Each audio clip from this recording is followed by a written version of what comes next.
Sony has been dominating the camera market for creators for some years with the Sony Alpha series, but their smartphone brand Xperia remains a niche phone. I decided to compare my Sony FX30 camera, which with the lenses and gear is about 5,000 euro, to the Xperia 1 Mark VI. I am Mo, and from time to time I do event photography, and Tanya also joined me to help me shoot this video. I took a shot of you. The reason I'm doing this experience is that I want to know if I can use my Xperia as a B cam. Basically, B cam means the second camera. Right now my B cam is the Canon R50, which is in Tanya's hand, but potentially Xperia can be my new B cam. Let's start with portrait photography. I will give you 3 seconds to decide which one is taken by the camera and which one is taken by the phone. So 3, 2, 1. On the right side, you see the Xperia. On the left side, you see the Sony Alpha camera. And what gives it away is, for one, you can see there's a little bit of a motion blur there. The bokeh is a little bit better, even though it is not a portrait lens. I took this shot with 11 to 20 millimeter f4 of Sony. And if you also zoom in, it kind of quite apparent. Few things. I noticed that Xperia adds a little bit of magenta always, a bit of red always to the photos. Whereas like on the Alpha series, the skin tone is much more natural. The other thing is that if you look at the hair area of Tanya, very quickly, you will notice that the hairs are being over sharpened. This is usually the first sign that gives away a phone camera quite easily. Let's take a look at another example. This one is also very similar.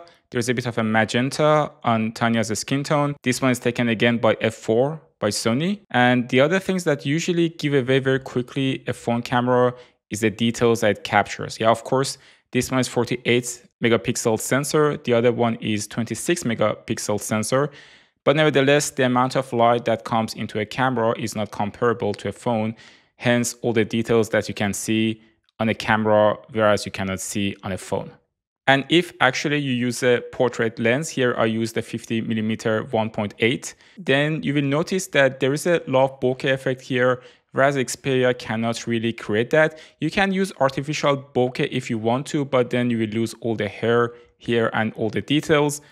I really don't like this artificial bokeh that phones usually give to you. So one thing about creating this bokeh effect is that you can always separate your background from your subject a little bit more, and that will create a natural bokeh.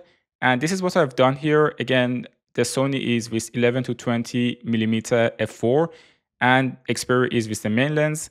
As you can see, the level of details that has been captured by the Xperia is not less than the Sony. Of course, one reason is because the subject was not completely properly in focus, the eyes of Tanya. And the exposure also on the Xperia, in my opinion, is a little bit better than the Sony. The Sony overexposed it a bit. In this instance, I put both of them on the auto mode. And the bokeh effect on the Xperia is also quite nice. I was surprised. Yeah, of course, it's not on the level of the Sony Alpha series, but nevertheless, I'm quite satisfied with this picture. And if you take a look at the indoor photo, I was very surprised by the quality that produced by Xperia phone. Yes, again, by now you can quite easily say there's some magenta. The hair is a bit over sharpened compared to the camera. If I zoom a little bit, as you can see, the hair is not the same quality that you can get on a camera. And of course, the level of details is missing. But if we zoom out for a moment, the quality that is being produced by Xperia is quite great. I'm surprised how good phone cameras are these days.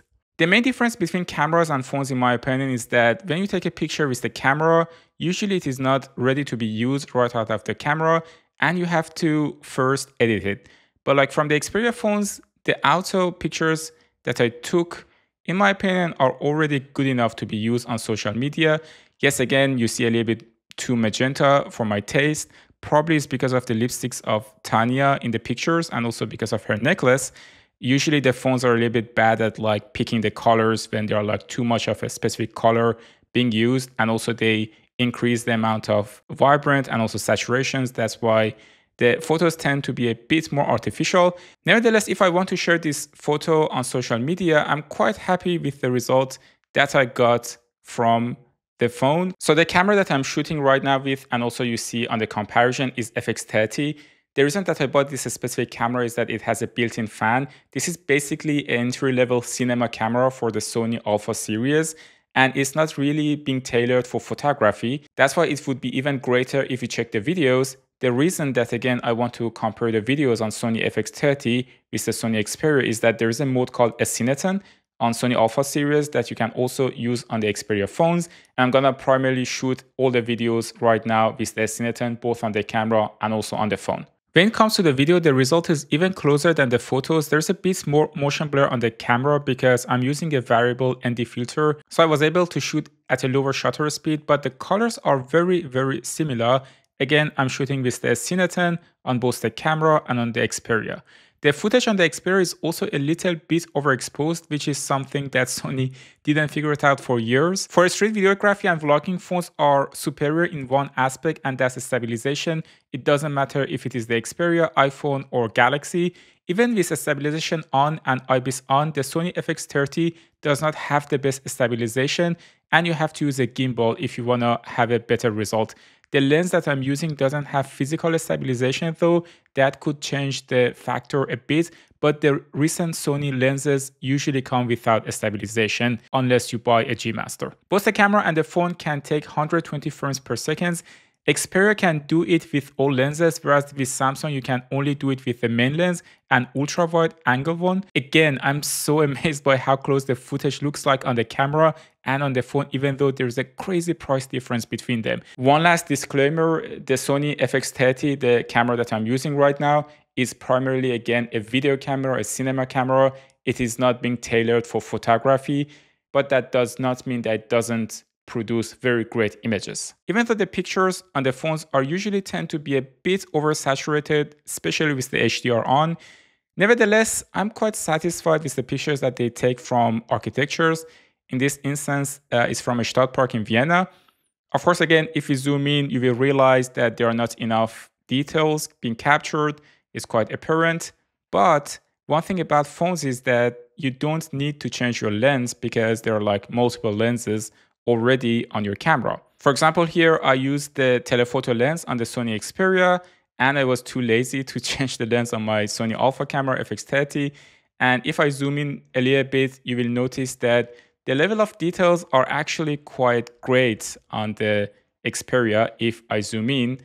Of course, if I have used a zoom lens on the Sony Alpha, the level of details would be even greater. But you should note that first, it's very expensive to have a zoom lens, and second, it's probably like half a kilogram minimum, if not a kilogram of weight added to your camera. That's why I usually don't carry a zoom lens with me, and I just carry a prime plus 11 to 20 millimeter. If you take a look at the night photos, what gives it away very quickly is the color of the sky, which is quite purple on Sony Xperia. And of course, if it start to do pixel picking, you will notice that, of course, the Xperia didn't take as much details as the Sony Alpha series. Also, you see the effects of over sharpening here. The other things that are quite easily being picked is that the Xperia denoised the picture of the sky, and even though the noise is there, I mean, the ISO of this picture is quite high, the phones tend to reduce this noise by quite a lot. Whereas on your Sony Alpha series, you don't have this denoising. Of course, in Lightroom, I can later do that manually, but it doesn't happen on the body of the camera itself. I think this picture is a prime example of a difference between a camera and a phone. On the right side, this is something that you see more on social media, right? Like this kind of over-processed pictures. Like even though it is Xperia and they don't do too much over-processing, it is still processed and it has a bit of a digital look, especially if you zoom in. But the thing about social media is that they try to grab your attention immediately. And when the colors are brighter, when the pictures are more oversaturated, it grabs your attention. Whereas when you look at the photo on the left, it is something that you can take a look at for a longer time. I can take a look at the one on the left, I can put it on the wall for minutes and hours. Whereas on the right side, even though it does capture my attention quite quickly, this is something that I don't want to frame and put it on a wall. Whereas on the left side, if I start to work on the pictures, this is something that I can actually use in a gallery. I mean, this picture is not particularly great, but you know what I mean. This is another great example of this HDR effect and also sharpening that happens on the cameras. Again, even though Xperia doesn't over sharpen as much as, let's say, Samsung or iPhone, it is still more sharpened compared to a real camera. And if you zoom in, you will also notice that, of course, the colors are a little bit exaggerated. This is much more closer to a reality. This like yellows, whereas here the oranges are too deep, the yellows are too deep, the reds are too deep. One of the main reasons I have been carrying Xperia phones for some years is that you can also use them as a monitor with only USB-C cable. Camera monitors are rather expensive and super heavy and need an external battery. And it's so nice to have your phone as a monitor for your camera. Also, since most of you folks are watching the video on your phone based on my stats, this is a great way to check how the footage looks on the phone. Another great thing is that Xperia also supports false colors, something that is missing on my FX30. So what's the conclusion? In my opinion, Sony Xperia 1 Mark VI is a great camera, even though on the pictures, at least on the JPEG that I compared, it's a little bit overprocessed for my taste. It is better than Samsung and iPhone, but still. There's another content creator that compared the Sony Alpha series to Sony Xperia 1 Mark VI, but in RAW and not JPEG. That's why I just compared the JPEGs, because that content already been created. And he concluded that RAW performance of Xperia is much better than the JPEG performance of it. When it comes to the video, I love the colors and the color science on the Xperia 1 Mark VI. It's great. The only complaint that I have is the cinema app is missing, but I found the APK from older versions and it does work to an extent on the new Xperia 1 Mark VI. So you can also go out there and find the APK online. I don't recommend it necessarily. I'm not sure how safe it is, but this is what I've done. So can you use the Sony Xperia 1 Mark VI as a B cam? I would say absolutely yes. The color science is very similar to the Sony Alpha series, especially if you start to shoot on the S-Cineton mode. And this is what I'm gonna do from now on. So I'm gonna carry my Xperia phone as my second phone instead of the iPhone. Sorry, iPhone. If you like this video, I also did a comparison of Sony Xperia 1 Mark VI against Samsung S24 Ultra. Thanks for tuning into Tecmo, and I will see you in the next one.